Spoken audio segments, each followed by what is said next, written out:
नमस्कार, मैं हूं श्वेता। बिहारी न्यूज में आपका स्वागत है। खबरों की ओर बढ़ने से पहले एक नजर डालते हैं आज की सुर्खियों पर। बिहार के 18 नगर निगम में होंगे अलग अलग अंचल गठन। पटना की तर्ज पर होगा संचालन। योजनाओं की निगरानी होगी सशक्त। शिक्षा विभाग ने 6336 शिक्षकों का किया म्यूचुअल ट्रांसफर। 23,000 से अधिक शिक्षकों को मिला लाभ। समान कोटि के शिक्षकों को मिलेगी सुविधा।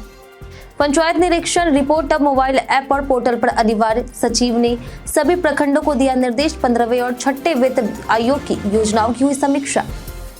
पटना डीएम ने मतदाता सूची पुनरीक्षण अभियान की समीक्षा। सभी अधिकारी को दिया चुनाव आयोग निर्देशों का पालन करने का आदेश। फॉर्म 7-8 से होगा नाम में सुधार। आकाशदीप को बिना पंजीकरण वाहन डिलीवर। डीलर का ट्रेड लाइसेंस निलंबित। क्रिकेटर को वाहन सड़क पर चलाने से रोका। इसी के साथ बढ़ते हैं शाम तक की बड़ी खबरों की ओर विस्तार से। बिहार के 18 नगर निगमों में होंगे अलग अलग अंचल गठन। बिहार के 18 नगर निगमों में पटना की तर्ज पर अलग अलग अंचलों का गठन किया जाएगा। नगर विकास और आवास विभाग के सचिव अभय कुमार सिंह ने नालंदा, भोजपुर, रोहतास, मुजफ्फरपुर, सीतामढ़ी, पूर्वी पश्चिमी चंपारण, मुंगेर, गया, पूर्णिया, कटिहार, सारण, दरभंगा, मधुबनी, समस्तीपुर, बेगूसराय, भागलपुर और सहरसा के जिलाधिकारियों से अंचल गठन का प्रस्ताव और रिपोर्ट मांगा है। विभाग के अनुसार बड़े क्षेत्रफल के कारण नगर आयुक्त सभी वार्डों में योजनाओं का निरीक्षण नहीं कर पाते, जिससे कार्य की गुणवत्ता प्रभावित होती है। अंचल गठन से प्रशासन का विकेंद्रीकरण होगा और अंचलवार कार्यपालक अभियंता और अन्य अधिकारी तैनात होंगे जो योजनाओं की निगरानी करेंगे।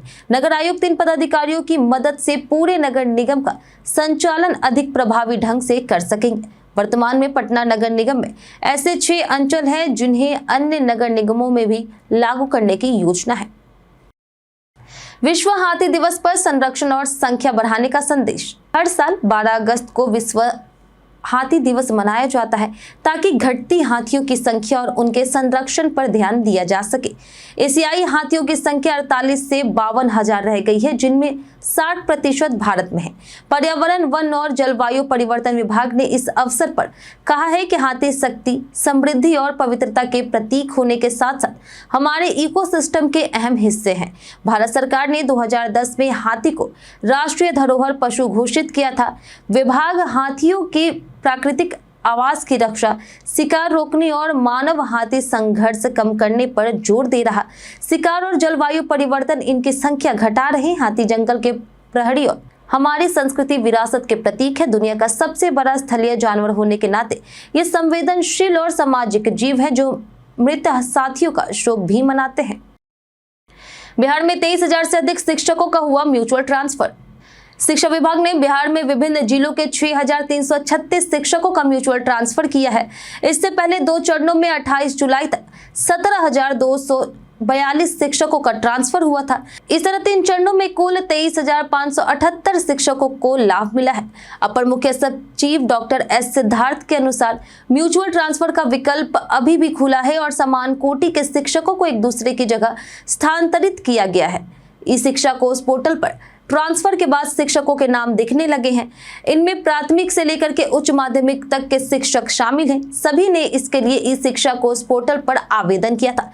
शिक्षा विभाग ने 26 जून को म्यूचुअल ट्रांसफर की सुविधा देने संबंधित आदेश जारी किया था। पंचायत निरीक्षण रिपोर्ट अब मोबाइल ऐप और पोर्टल पर अनिवार्य। पंचायती राज विभाग ने पंचायत सरकार भवनों का निर्माण जल्द पूरा करने और स्थल निरीक्षण विवरण पंचायत निरीक्षण मोबाइल ऐप और पंचायत निश्चय सॉफ्ट पोर्टल पर अपलोड करने का निर्देश दिया। सचिव मनोज कुमार ने समीक्षा बैठक में बांका जिले के कटोरिया प्रखंड की योजनाओं की स्थिति असंतोषजनक पाई, जिसके बाद संबंधित प्रखंड पंचायत राज पदाधिकारी पर कानूनी कार्रवाई का आदेश दिया। मुख्यमंत्री सोलर स्ट्रीट लाइट योजना में धीमी प्रगति वाले प्रखंडों में तेजी लाने को कहा गया। 15वें और 6ठे राज्य वित्त आयोग से वित्त पोषित योजनाओं की समीक्षा हुई और 15 लाख से अधिक लागत वाली योजनाओं को टेंडर से कराने का निर्देश दिया गया। बैठक में विभाग के अन्य अधिकारी भी मौजूद रहे। बिहार में बाढ़ का नया खतरा। 13 छोटी नदियां भी उफान पर। बिहार में बड़ी नदियों के बाद अब 13 छोटी नदियां भी खतरे के निशान से ऊपर बह रही, जिससे 10 जिलों के 46 प्रखंडों की 269 ग्राम पंचायतों में 17.62 लाख लोग बाढ़ से प्रभावित है। माही, गंडकी, बाया, दाहा, बढ़ी, कारी, कोसी, कर्मनासा, धर्मावती, दुर्गावती, मोहाने, भुतही, चिरैया और घोघा नदियां लाल निशान पार कर चुकी है। वहीं गंगा, कोसी, बागमती, गंडक समेत 10 बड़ी नदियां पहले से ही बाढ़ का कहर ढा रही। तटबंधों पर भारी दबाव है। 1186 नावें, 321 सामुदायिक रसोई, 2 राहत शिविर और 54,200 पॉलीथीन सीट वितरित की गई है। एसडीआरएफ की 22 और एनडीआरएफ की 10 टीम राहत कार्य में लगी है। वहीं गंगा का जलस्तर 72 घंटे में 1 मीटर घटा है, पर कई नदियों का जलस्तर अब भी बढ़ रहा है। बिहार कैबिनेट बैठक आज नहीं, बुधवार को होगी आयोजित। बिहार कैबिनेट की नियमित बैठक हर मंगलवार को होती है, लेकिन इस सप्ताह मुख्यमंत्री नीतीश कुमार की अध्यक्षता में यह बैठक मंगलवार के बजाय बुधवार को होगी। बैठक शाम 4 बजे मंत्रिमंडल सचिवालय में आयोजित होगी। वहीं सूत्रों के अनुसार इस बैठक में कई बड़े और महत्वपूर्ण फैसले लिए जा सकते हैं। कई प्रमुख एजेंडों पर मुहर लगने की संभावना है। वहीं पिछले कैबिनेट की बैठक में 36 एजेंडों को मंजूरी दी गई थी, इसलिए इस बार भी बड़े निर्णय को उम्मीद की जा रही। बैठक में राज्य से जुड़े विकास, नीतिगत और प्रशासनिक विषयों पर विचार विमर्श किया जाएगा, जो आम जनता और शासन व्यवस्था पर प्रभाव डाल सकते हैं। चुनाव आयोग का अभियान, छूटा नाम या गलती हो तो करे सुधार।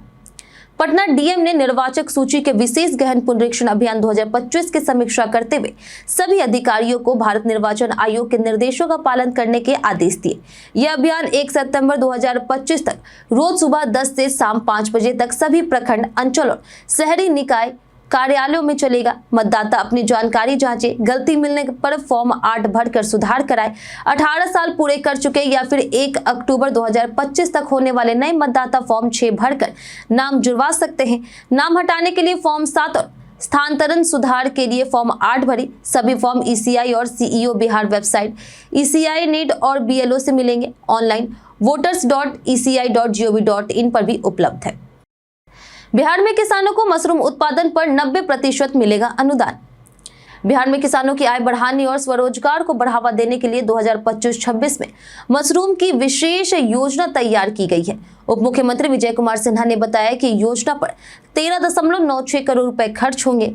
किसानों को मशरूम किट पर 90% अनुदान मिलेगा। जैसे पैडी ऑयस्टर मशरूम की 75 रुपए में 67.50 रुपए अनुदान, बटन मशरूम किट 90 रुपए में 81 रुपए अनुदान, बाल्टी मशरूम यूनिट 300 रुपए में 270 रुपए अनुदान।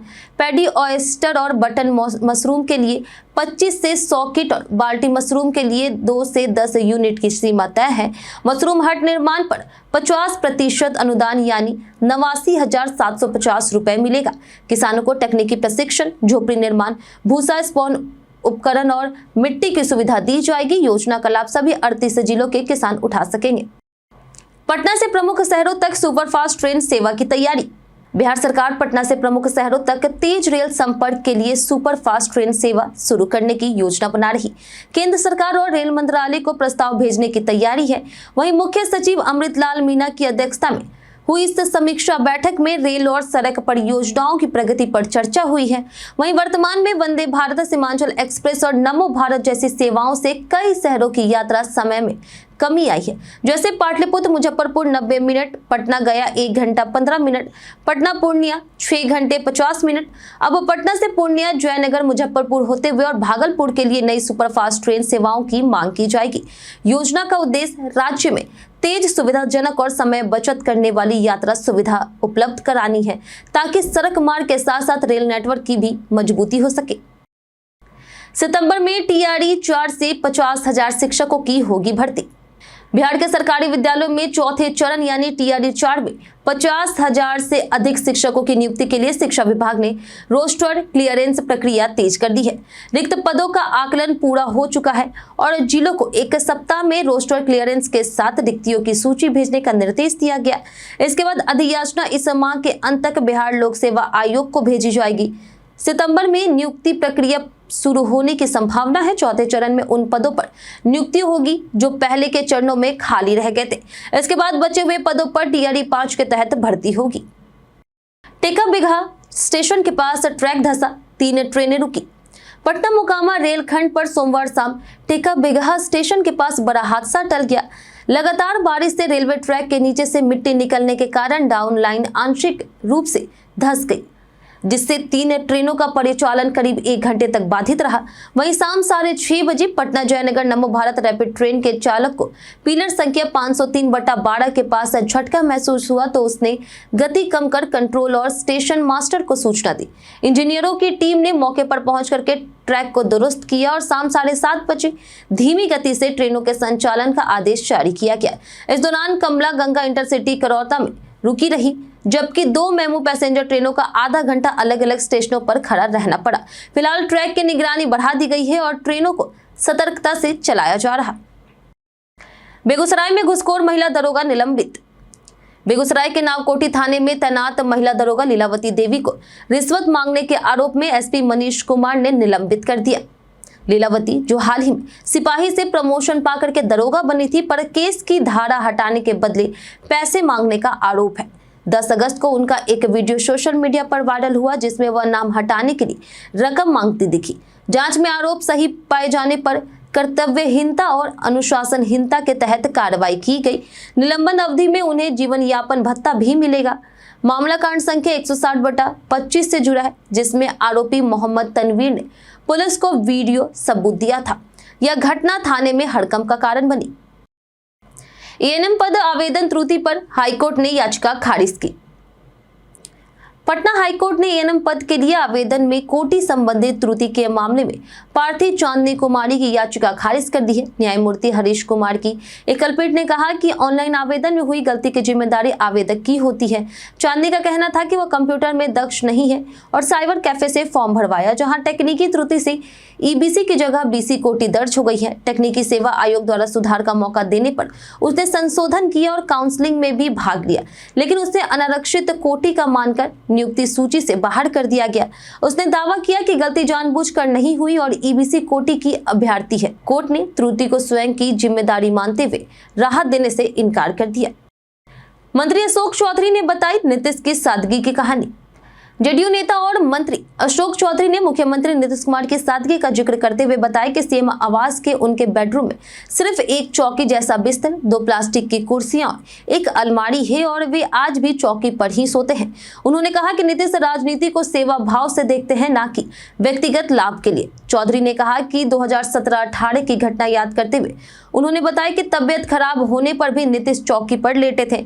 उन्होंने नीतीश के बेटे निशांत के जन्मदिन का किस्सा भी साझा किया, जिसमें मेहमानों को जमीन पर पत्तल में भोजन कराया गया। चौधरी ने कहा कि शायद देश में कोई और मुख्यमंत्री अपने इकलौते बेटे का जन्मदिन इतनी सादगी से नहीं मनाता।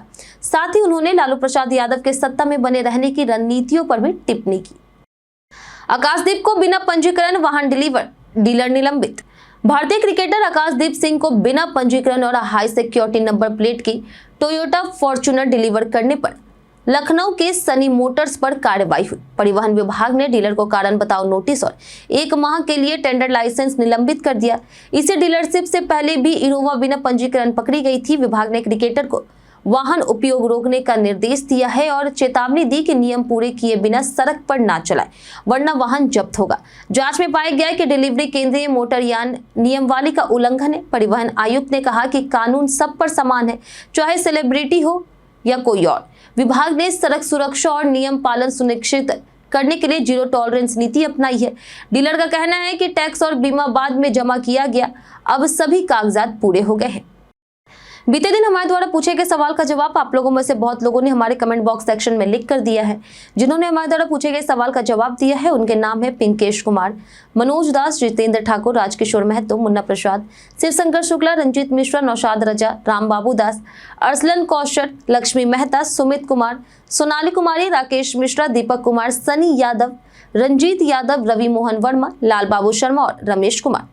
इसी के साथ बढ़ते हैं आज के सवाल की ओर। आज का सवाल है, आपको क्या लगता है मोबाइल पर बिताए गए समय को कम करने के लिए क्या करना चाहिए? आप अपना जवाब हमें हमारे कमेंट सेक्शन में लिखकर जरूर बताएं। आज के लिए इतना ही। बिहार की तमाम खबरों के साथ बने रहने के लिए देखते रहे बिहारी न्यूज। और साथ ही अगर आप यूट्यूब चैनल पर देख रहे हैं तो चैनल को सब्सक्राइब करें और अगर आप फेसबुक पेज पर देख रहे हैं तो लाइक और फॉलो जरूर करें।